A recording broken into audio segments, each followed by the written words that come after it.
videos. Yeah, I think that's perfect. And I think that way it'll like... Did she make a boopy face at you? Oh crap, I think we're recording. Oh no. We're still recording? We're still recording. Oh. It's fine. That's okay. Hi. Welcome everybody. This is what's the word for the first thing? Not the pilot episode, but well, it is a pilot episode. It's a pilot episode of... Are we still recording? Are we still recording? We are. The answer is yes. A podcast about a podcast. Yeah.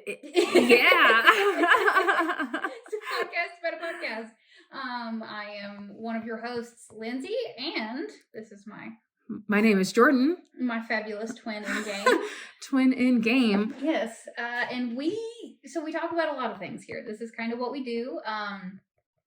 We are part of a very long-running D&D campaign. We are super duper lucky to have the party that we have, as we have been playing for, well, I came in late. How long has this party been together as a party? I believe 2018. So it's been a while. I think, no, 2019. Okay. I think 2019. It's currently 2025, so almost 6 years. So over 5 years for sure, because I think I'm pretty sure we started playing in like fall of 2019. Yeah. Because then 2020 pandemic hit, but we were playing over Discord at that point anyway. Mm-hmm. And so, yeah, actually, Mans will have that information, our wonderful dungeon master or DM, because he was recording them from the beginning. So I had to upgrade my laptop because my camera was too poor quality. Like the lore of what we are about to dive into goes way, way, way back. 5 years. There's 5 years worth of lore. If you're interested, please jump in. Let us know. Yeah. That could be part of the Patreon. It's like, hey, do you want the old shit? Yeah, one day. The oldest, yeah. Like one day when we can kind of glean through the mess of ancient recordings and find the real ancient lore. Yeah. That's what we're doing. And like it all plays into itself because we're still seeing characters that were introduced from C1 in 2019. Yeah. They're still here. So we'll give you guys kind of as short of a background as Lyndsey and I are able to give you, which is not very short, so buckle up. And we're going to call our intro the tangent because we go off on a lot of tangents. So if you're not interested in listening to our tangent, you're probably going to have to skip 10 to 15 minutes into the podcast in order to get to the actual content of the podcast. But I promise all of the tangents are really good and there's meat to all of them. There's meat on all these bones. And so like if I think they're cool, and that's because I'm part of them. It's true. It's true. Does that smell? A puppy has joined the party. She is. But anyway, so we go off on tangents, and so we're going to kind of give a primer to where we are currently in campaign 3. Campaign 3. Jeez. Yeah, and so the meat of the episode today, we're going to call these kind of just tin hat conspiracies. Like, we're going to, what Lyndsey and I do, we work together, so we spend a lot of time together. We worked together, became friends, stopped working together, stayed friends, started working together again. So we work together, are friends, our characters are twins in campaign 3. Yes. And so we spend a lot of time together, and we talk a lot about D&D. It's kind of the whole thing. It is. I mean, it's just 85%. Yeah, I mean, it is for D&D. There's a lot of things about it, but it definitely charges my battery and is definitely like helps kind of just recharge my battery. And so I think that's why we spend a lot of time with it and we enjoy it. But we talk a lot about it, talking about conspiracies and things that are happening in the campaign. And so we'll give you kind of as quick of a primer as we can for what's going on currently, and then talk about what we think is going to happen. And all credit to our DM, by the way. Like, Mans is, we have the ability to sit here and talk for hours and hours and hours about the intricacies of lore of a campaign that he created. Correct. So we're lore diving what Mans made. Yeah. And like, I think that is fantastic and incredible. And he weaves so many like weird puzzles into game and Mhm. secret names of things. Oh my gosh. That we yes. have to unlock these things actual names to figure out what they are and what their purpose in the story is. Yeah. And that's so fun and so challenging, and like I can't say enough good things about our DM. Yes. I'm not trying to brag for inspiration. That's not what I'm doing. I am genuinely giving him credit. It's true. I mean, literally this group has been together and we have not lost any players. We've only gained players over the last 5 years. Mhm. And so it's truly a testament. And we're one of the very, very rare, very lucky D&D groups that for the most part plays every week. Yep, we meet mostly regularly. Like we're just coming off of a weird 2-week hiatus. Holiday break. And that's a Holidays. long hiatus for us. It is. We can miss a week here and there, but I think of the 52 weeks in a year, we play 40. 45. 40 to 45. I think is Last year common. was that was a snafu. Oh, yeah. I guess Yeah. that's true. We missed a month because we're in an area that's affected by Hurricane Helene. Woo! So we missed a whole month from that. But anyway. I digress. So credit to where credit is deserved. First and foremost, like Lyndsey mentioned, our wonderful DM Mans. This would not be possible without him. We do have our first campaign was actually a Wizards of the Coast book that was, modified as every book needs to be. You take it and you run with it. They give you the guidelines of the story. Correct. And then you can just kind of play in that space. Correct. And then C2, also mostly, a Wizards of the Coast, Sword Coast world, but there was a lot of Critical Role and Exandria lore and story that was brought in. And then our current campaign 3, is based in Exandria, with the Sword Coast kind of being like an additional, I think, 4th continent. It's out there. It's there. You can sail to it because we do have a lot of connections between our C1, C2, and C3 characters. Mm-hmm. Currently, we just hit a major milestone in campaign 3. We may or may not be in the bad timeline. We are in it's the apocalypse. Timeline. Welcome to the Calamity 2 Electric Boogaloo. I don't know if that's trademarked, but thanks, Critical Role. Yes. So our characters, we have a party that consists of 6 player characters, our wonderful DM, and we have lost one character so far early. Episode 3. Early on. Session 3. And so we have 6 characters that have been together for the last, it's been over a year now because we did have a time lapse. Basically, our characters came together because there is war coming from the Graying Wildlands. We are on Wildmount. Yes. And so the Graying Wildlands from the north have actually been taken over by an elven leader. And she is basically, we knew she was a big bad the whole time. Like, we knew she was a baddie. Yes. And her name was another one of those, like, funky names that, like, it's a word puzzle, and if you put together the word puzzle, you can figure out who she really is. And it took us longer than I'm proud of. You know what, though? Our group, we have some smart people in our group. We sometimes don't use those brains. Welcome to D&D, am I right? Yeah. And, it's not the first time Mans has included a word puzzle for a secret character identity right from C1, and it probably took us a year to figure it out, and he thought we knew the entire time. We did not. We're not that smart. It was such a beautiful, fun surprise. It was entertaining. I'm the notes taker in the group, and I wrote the name down, and I think I wrote the name wrong, and I was like, hang on a second, and I just mixed the words around, and it was a god. Anyway, and so... Also, credits to you for being the note taker. Thank you. Everyone does their own little bits. That's just how I remember things. Even then, I don't remember things. But anyway, the Graying Wildlands are taking over, and they're expanding their territory into the Dwendalian Empire. Have not really touched the Clovis Concord or...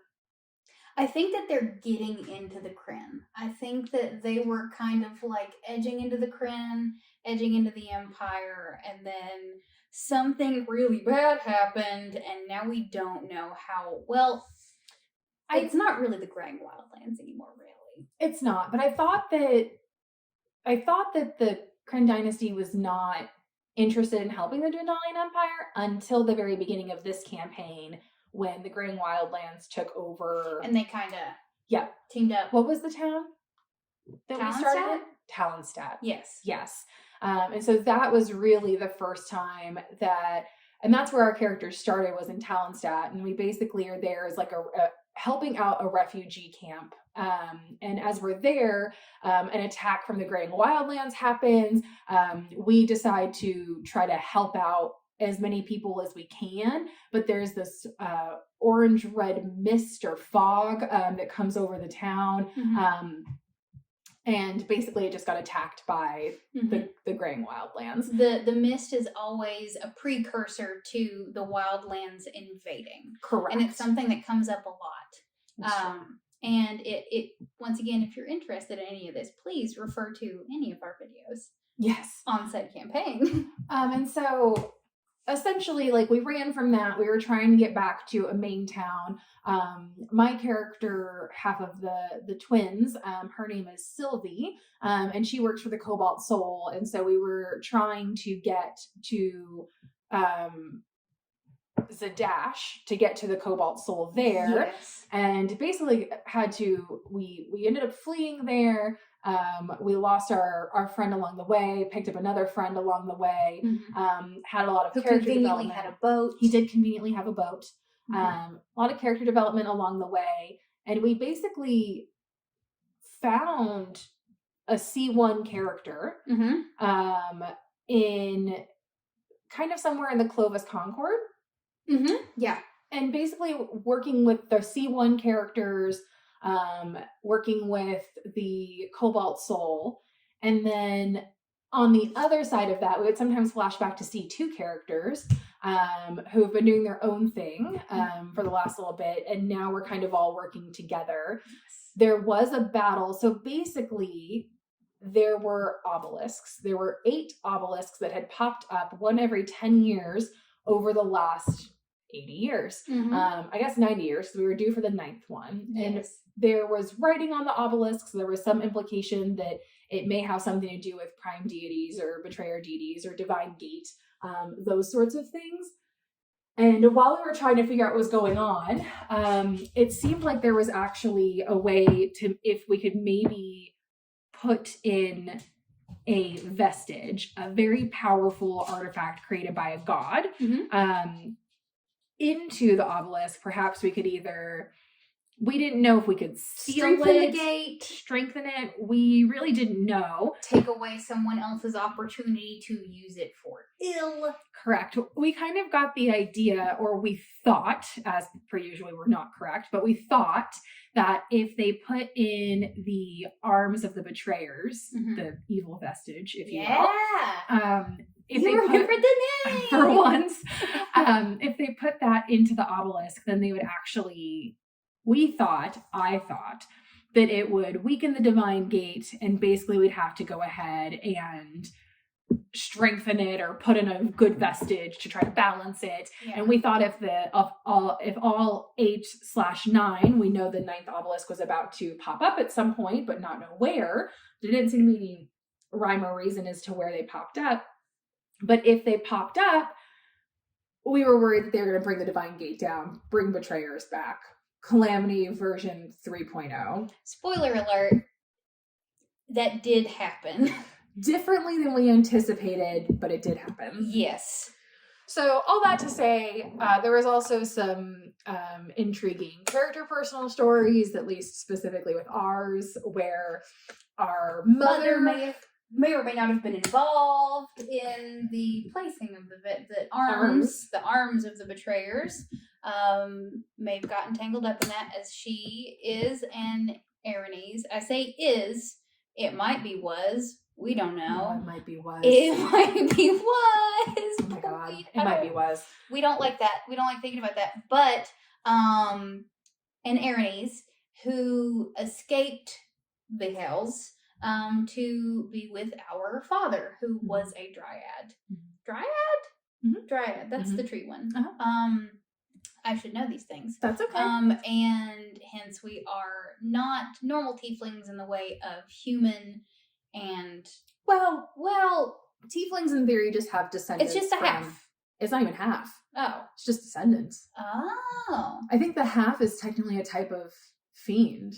It's a whole other thing. I looked into it. It's very similar to tiefling characteristics, but basically, like, we have some lineage that is fiendish bloodline, and we also have a fae bloodline. We do. So, but anywho's it, our mom escaped the hells under the condition that one day she would owe a favor to one of the betrayers. And that favor came due. There was an explosion. So basically, there were some peace talks that were supposed to be had between the Graying Wildlands, who along the way we discovered that the leader is actually Lolth in another form. And so she called for peace talks between all of the Wildmount nations. We all knew that was crap. But we thought it was a distraction, and we were trying to figure out if we could put a good vestige in the obelisk to make it work. Make it work, to a good vestige to so they couldn't do what they wanted to do, basically. Right. And so we basically went to the peace talks. We tried to put a good vestige in. We did not have it powerful enough, and so that failed, even though we had the right idea. It could have worked. It could have worked. It could have worked. That's the real kicker there, is we had the right idea. We did. You had the right idea. We did. We had the right idea. It just didn't work. It wasn't powerful enough. So we weren't able to actually do anything with that. So instead of it helping, it kind of just brought the attention to Lolth because it was her obelisk. And she's like, oh, so you guys are trying to beat me to the punch. So I guess it's time for me to swing. And she swung. And she did. And everything got really hairy really fast. And we managed to get out of there with the help of he's not a patron because I'm not a warlock, but he's the champion of Asmodeus. Yes. Xerxes. Was trying to help us. My friend and yours. Xerxes. Basically able to get us out of there. And we were able to basically make it to the peace talks that we weren't sure if were going to still happen, and they were. We were getting all ready in our disguises, about to head up there. There was red mist in the tunnels. And we got we also then found out that we were looking to see if the obelisk was nearby because we were getting all sorts of messiness from just all of our perception checks. The Graying Wildlands army was not correct. They didn't look like the Graying Wildlands army was supposed to. There was a lot of deceiving going on. So instead of going in and getting stuck in these peace talks, we ended up trying to go find and see, and there was in fact an obelisk under the peace talks, which directly under the castle in which in Rexentrum. And unfortunately, after the fight with Wolf, 7 of the 9 obelisks has been activated by an arm. So there were only 2 left. And we discovered then that by activating the obelisk, instead of it weakening the divine gate, it acted as basically a gate for the armies of that betrayer god's followers to come through. So there were only 2 left for betrayers, or 2 left for primes, 7 that had already been marked by betrayers. And we did not make it to the obelisk in time. The last 2 were activated by betrayers. And the Chained Oblivion and Asmodeus came in and started just causing general silly fun havoc. Yep. Fun silly havoc. We almost died. But our beloved Jazz Tuma, a character from C1, It was And literally and Xerxes. and Xerxes at the last moment bamfed in, and was able to save campaign 3's characters, save us to fight another day. We went to escape with the help of some campaign 2 characters, Cygnus and Victor, who were in the city for there is a dog in the room, just by the way. We love her. She's lovely. Her name's Trixie. She is part bat, part cat. There's dog in there somewhere, I'm sure. And she's having the time of her life. And who are we to stop her? Really? But I digress. So Cygnus and Victor they've kind of been doing their own thing for the last few years since the end of campaign 2. That's a whole other thing. We don't have time for that. No, but they've been doing their own thing. We were in the city just kind of we thought we were important enough to be involved in peace talks, and that our invitation just didn't arrive in the mail. But we got kind of the feeling that things were going wrong. We called in our airship, and we're going to escape on the airship. No one's the wiser. Everything's fine. Things started exploding, and long story short, we were trying to get people out. We find the campaign 3 party. We try to take the sky ship out of the city. A chain flies from a cloud, pulls us back in. The airship is tragically destroyed. And we are able to word of recall the campaign 3 party back to the home of the Twilight's Accord, an island in the Shattered Teeth. And that's kind of where they spent the first little bit of the apocalypse, is hanging out with us in the Shattered Teeth. So then the Great Calamity started. Millions die within days. Major gods and Xerxes are still alive. And a year passed. And that was how we ended that first major part of our campaign. And basically, a year later, apocalypse-styled characters, and we have word that there is a way for us to either put the Divine Gate back or get the Betrayer gods out of here. But we have to go to Gordranus, which is where the heart of the Betrayers are. So we started at a campaign 1 location, Sanctuary of Bahamut. We are sailing from the Sanctuary of Bahamut to the Twilight's Accord and the Shattered Teeth. It's about a 10-day journey. And we've been on there. It's been 3 sessions.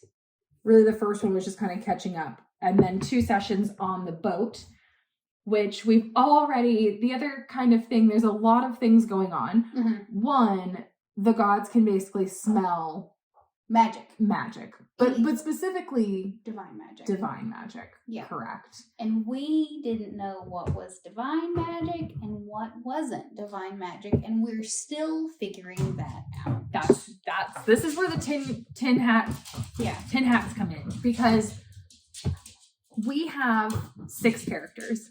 Yes. And of these characters, only 2 are really major divine magic users. Let's introduce our characters. Okay. Shall we? Great idea. So starting with us. Yes. So there's Sylvie. Sylvie's a little tricky. She's technically a rogue, but she did take some levels in Paladin. She gets her Paladin divine power from Xerxes, we weren't sure if the divine magic was specifically to a prime deity or a betrayer god. That seemed to be the implication, but it also seemed to be like, maybe I can't sense it, but you stink like Asmodeus. You smell like something. Yeah. So I think that my magic probably is risky. It is. Which sucks, because I can heal, but risky. And then, yes. And Phoebe, darling Phoebe. Phoebe is a Circle of Mutation druid. Played more like a Circle of the Moon druid, but just kind of like taking that like fae element and that fiend element of druidry and being like, it's gonna be a little bit weird. but technically your god is Saloon. And technically, Saloon is dead. We don't know that. Gods don't die. She's not dead, but during Loth's first volley against the material plane, basically, Saloon and many of the lesser deities, and by that I mean not the prime deities exactly, were destroyed in Loth's opening volley on the material plane.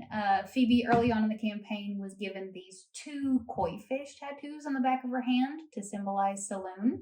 And during that attack, Phoebe heard a voice, and suddenly both of those tattoos were splattered with blood. And it is a permanent blood tattoo on Phoebe's hands. So we don't know if Saloon's dead, but gods don't die. But she, at the very least, got extremely hurt and isn't able to communicate with her followers as well. So my magic is also very iffy because she's not a prime, but I did have to roll for something, a mystery something, after using a spell. I don't even remember. Oh, the Control Over the Tides spell. I had to roll for that. But is that just because magic is weird? Is it? I don't know. She's not a prime deity. Exactly. So, and he said the prime deities. He did. Were the ones that like they were really tracking. But is it the prime deities or any deities that are not the betrayers specifically, or is because one of the things that are currently happening, like in the Exandrian overworld, are there these like fissures of magic that are just kind of flowing through the sky above us, like there's raw magic suffusing the air, and it's just kind of everywhere, and it's making things a little bit weird. So we don't know if that's what tipped it off, or if it's because they're also tracking Saluna, or who knows. It got wild. And then we have also Galileo. Galileo's tricky. Darling Galileo, who I don't know how many spoilers we want to put in, but I mean this is spoiler heavy. We're gonna have to. This is also well known. It's not spoilers. This is what we know. Exactly. So Galileo started off as a robot. He is a lovely automaton. He is learning as he grows, and he had this light within him throughout the entirety of the campaign, and we were trying to figure out the mysteries of the light.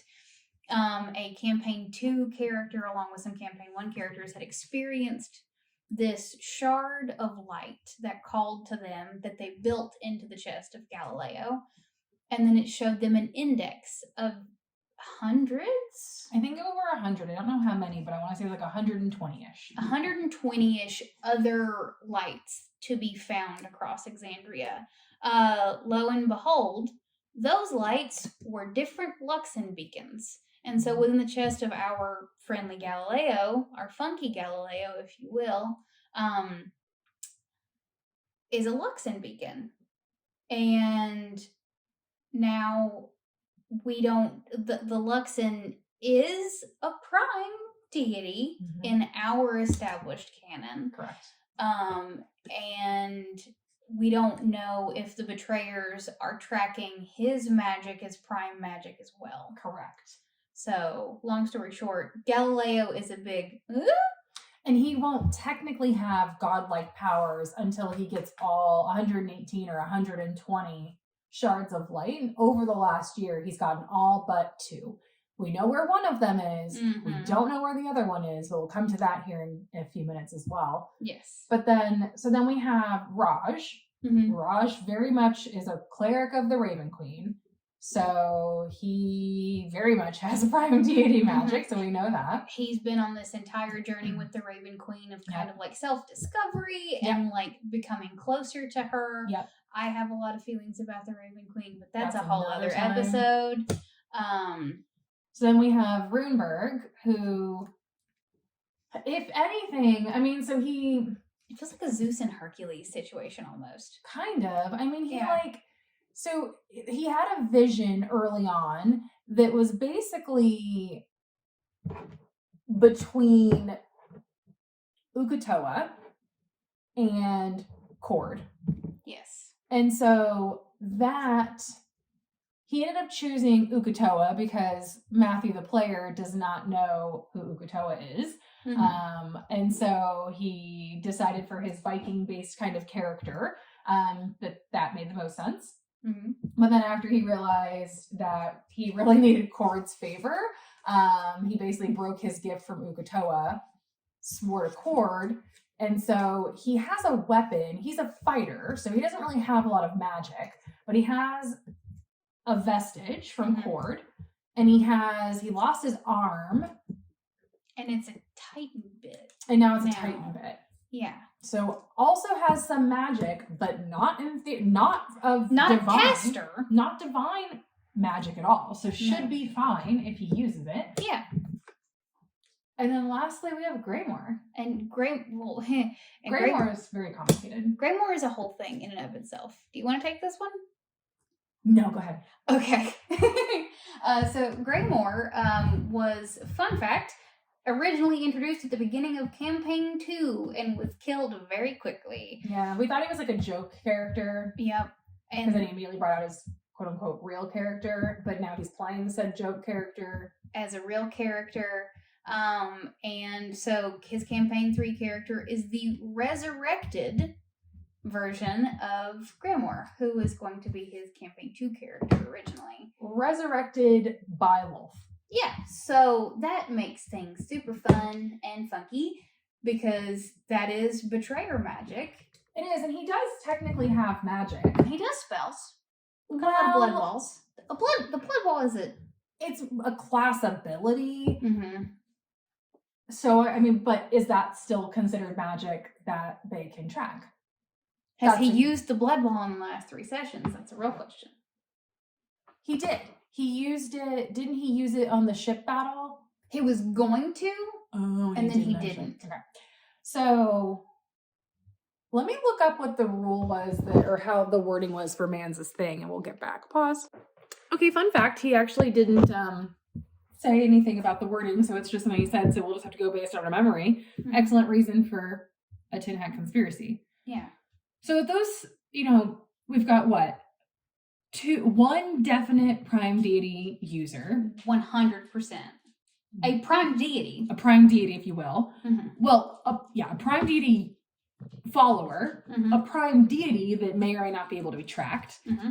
You, who's been using lesser deity magic, but still been rolling on this unknown table that we don't completely understand. And then me, who's gets their magic from the previous champion of a betrayer who has since trying to be reformed. So 4 out of 6 are questionable, and then 5 out of 6 are questionable. No, all 6 of us are questionable. Listen, he said, here's a fun rule that's going to make the game really hard for you guys because you probably won't be able to use magic. And we said, okie dokie, what do we do now? We use magic anyway. We used it, we kind of... we use magic anyway. We did. So we're on our way from the SOB to the Twilight's Accord. Via ship. 118 to 120 shards of life. I've got that right. Beautiful. Sylvie was given a sealed letter by her mentor, Jace, to deliver specifically to Victor or Cygnus. And basically, Jace has a plan for what to do when we get to Gordranus or Uthadern, where the betrayers have taken up. But along the way, we're only on day 4 of travel in the 10 days of travel, and we found some pirates, and the pirates. So there's like flags being sailed on different ships, and they you can either say you're with the betrayers, you're with the prime deities, you're with the Twilight's Accord. Yeah, and so we we made a gamble on which flag to sail, Mm-hmm. and they tried to question us and board our ship, and we said, "Nah, dog, no thanks." And so we didn't. For maybe the first time in our party's life, I don't want to say we murder hoboed. No, they tried to board our ship. Yeah, they swung first. They tried to board our ship and take our stuff. And we got bad vibes. And we got really bad vibes. So we decided to swing on them and finish them off. We did. There was a kraken. There was a kraken. We didn't technically finish them off completely because the kraken puppet. Yeah, the kraken puppet. They had like a priest on board who was also. I feel like he was like the uvula of the kraken. Okay. You know, like how he's just like up on the ship talking to the kraken. Sure. Because he jumped into the water and then he and the kraken swam away after destroying our first boat. So then we stole their boat. We did. And now we're sailing on their boat, which is objectively larger, but we don't have any harpoons anymore, which sucks. That's true. We also got, well, no, just Runeberg. Mm-hmm. Wait. What? Runeberg's the one who had the vision with Uk'otoa. Yeah, Runeberg had the vision. So did he had to have been tracked? Oh shit! But he used Cord's javelin. He did use Cord's javelin. He did not use his arm. I don't think it was. Oh, he did use his arm. He used his arm. He used both. But it was Galileo that rolled over on the table. It was Galileo that rolled, and then Uk'otoa looked at him. Uk'otoa looked at Galileo. So what? Like, is it a pool? Are we rolling on a pool instead of character by character? Because that makes it objectively worse. That is worse because we've got a wizard and a cleric sorcerer. So what the fuck are we supposed to do? What are they supposed to do? But on top of that, my question though, why was only Runeberg affected? Now we all played into the thing, but once Runeberg shook out of it. But is it just Runeberg that shook out of it, or was it like no? None of us remembered that. No, but we were it didn't happen to us. But we were tired and we got injured. And Raj had the skull of the thing that I pulled out of the eyeball. Right. Okay. So I'm afraid that since he has a connection to Uk'otoa, that was the easiest way to kind of reach in and grab us and fuck with us. Sure. We're past 10 minutes. Oh yeah. Yeah. Yeah, that's a good point. We were all affected by it. Only Runeberg saw the vision. Mm-hmm. He was making lightning sounds off the bow. Oh my god, I forgot that we said that. He was just going, choo, choo, choo. So then, days 2 and 3, that was all day 1. That was all day 1. Of 10 days of travel. Mm-hmm. Day 2 and 3 were clear. Day 4, Galileo started getting a pull. Mm-hmm. He started feeling the sensation of familiarity that basically led him to, he felt that feeling whenever he got a piece of himself, a part of the Luxon. And so he's currently we just docked, quote unquote. We're in the water. We had to figure a way to get on land. Gizzo parked the boat. Oh my goodness! Help! Gizzo parked the boat offshore, and then Phoebe, being I wanted to do this since Mans was like, we're gonna get on a boat. I'm like, I'm gonna be a whale, and then I became a whale so that we could get from the ship to the island. And where we left off. Were you guys in my mouth or on my back? Yes. Yes. I think both. Both? And I was super excited to be a whale, and that's where we cut it. So that's where the episode ended. And that's what we're walking into this evening is this mystery island that is not where we were going originally. It's this random island that Galileo was feeling pulled towards. So we think there's going to be a Luxon there, a shard of Galileo there. And so we think that that's going to be what we're walking into. We don't know. We don't know. We don't know what we're walking into. That's the thing, because there's a lot of theories, because since we are close to where the Twilight's Accord is. We're not, though. We're only 4 days into a 10-day journey. That's true. So we're less than halfway there. But would we be in the archipelago? I don't think so. I think it was. Okay. I think that we're further away than that. Okay. But we don't know. Well, you said there's a lot of theories. So let's go through them. Like, I don't know. Okay. Well, theory one is that it's a Luxem beacon. Yes. And so there's going to be. We don't know if they're going to be. Well, every person so far that has had one of those shards on them has been happy and willing and drawn to Galileo to give it to him. Mm-hmm. We don't know if that's going to continue to be the case. Maybe this person is a follower of a betrayer. Yep. But maybe this person is also a follower of the prime deity and would be happy to give it to him. Absolutely. That would be a super easy and convenient interaction. So nice. But I mean, considering he didn't roleplay the other, not that I expect him to, 118 shards being given to him, I'm willing to bet that this one's going to probably be a little bit more complicated. It's going to be a little something, something. My crack theory is that, like, if we had been in the archipelago, if we had been in the Shattered Teeth already, maybe perhaps the Twilight's Accord does not keep their shard close to them. Maybe they don't keep it in the main base. Maybe they keep it in a catacomb on a different island somewhere, that it makes it harder to track and harder for someone to, I don't know, steal back. You know? And I think that's brief background. I guess really all you need to know is that Victor and Cygnus have a shard of the Luxem, which they had before we knew that Galileo was the Luxem. Yes. So now they're in this situation where they've been trying to acquire this for essentially the last 100 years. It's been a while. And they finally got it. Yeah. Some recent amount of time ago. Yes. And now they're having to make the decision of, do they give it to him or not? Yeah. Do we part with a century's worth of work, or not do that? Hilariously, by the way, so obviously Lyndsey plays Cygnus, but Bill actually plays both Galileo and Victor. So he would have to decide if he's going to give it to his own character. He has to pick a favorite child at that moment.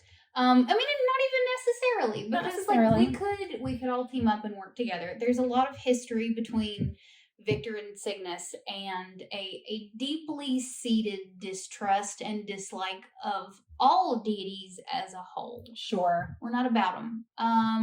So that puts something fun in there.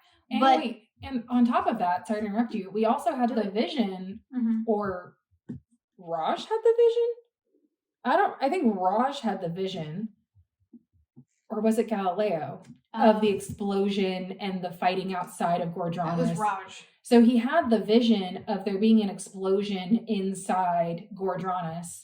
Yeah. And we suspect that that's Galileo, because Galileo, as the Luxem, basically sacrificed himself to break apart the darkness to allow his siblings, the primes and the betrayers, onto Exandria to live. So is this going to be like a full circle? Yeah. That explosion of light that we saw, is that Galileo sacrificing himself? Does he become a nuke and then Galileo's dead? Can he even do that if he doesn't have all the pieces? But can he? We don't know. Or is it he has all the pieces and it works and he survives? Right. But if he doesn't have all the pieces, it works, but he doesn't survive. And we don't either. Right. Is that what the last piece going in causes that bright light explosion to happen? Yeah. And are we all instantly calcified? Like, no idea. No idea. Exactly. So that's where we're kind of at. There is a lot of, we don't know what's going to happen. We don't. I mean, but that's like no one ever knows what's going to happen in D&D. But like, there are so many what ifs as of right now in the campaign that it's just, it's wild. Well, and the third kind of major theory, so if this isn't some other person's shard, if this is the Twilight's Accord shard, or is this just a false path laid by a betrayer god to lure us to them because they know that we're coming after them, and they smelled the stink and they laid the trap and we're on our way. And we're walking right in. And also, when we discovered that Galileo was one of the primes, and the primes called him brother, and they all kind of welcomed him in, and they were so excited to see him. he felt familiar to them and they felt familiar to him. Correct. So, like, one of the other positive theories that I Yeah. don't think it's going to be any of those, but man, it'd be nice if it was, is that perhaps because in the primer for the second half of our campaign, Man said that the prime deities had set up in the Shattered Teeth. Correct. In the Archipelago, and they're just kind of around. Mhm. So what if this is the current sitting place of one of the primes? Sure. And that's what the familiarity is. Like, it, the way he described it, it feels more like a Luxon, but the familiarity kind of dinged in my brain as perhaps it's one of the primes as well. Yeah. Could also be, and like that would be a very interesting encounter, like us actually encountering a prime. And like, well, the good news is we get to find out tonight. Yep, we're walking into it in the next 4 hours. And then that'll be recorded. So Mhm. that will be released at some point. And then maybe we'll even do a review or something tomorrow. Yeah, And fun we'll review. try Yeah. something like that. We're just going to keep making Content. Yes. Well, I think that about summarizes where we are and kind of our Mhm. main conspiracies for the next episode. Exactly. So, yep, that's our that's a primer for good- tonight. I really hope you guys like watched all of the videos before this one and then listened to this. Well, And, we'll put a description in there. Yeah, like this is spoiler heavy content. Yep. It will continue to be spoiler heavy content. Yes. So just, but thank you for listening. Thanks for hanging out with us. Thanks for listening to us do our favorite thing in the entire world, which is talk about D&D. And we take some winding paths, but we get there. We get there. This was going to be we will probably talk longer about conspiracies in future episodes, but we had to do background. And Yes. we'll include more background, so let's be clear. It's probably going to be 45 minutes. Yeah, they're all going to be this long or longer. But we had to give you guys a quick, like, this is where we're at. This is where our brains are. Yeah. Welcome to the party. Welcome to the party, guys. Welcome to the party. All right, team. Well, we're going to sign off for now, and because we're going to get ready for D&D, and we will check in with you guys later. We'll see you guys eventually. Bye. Bye.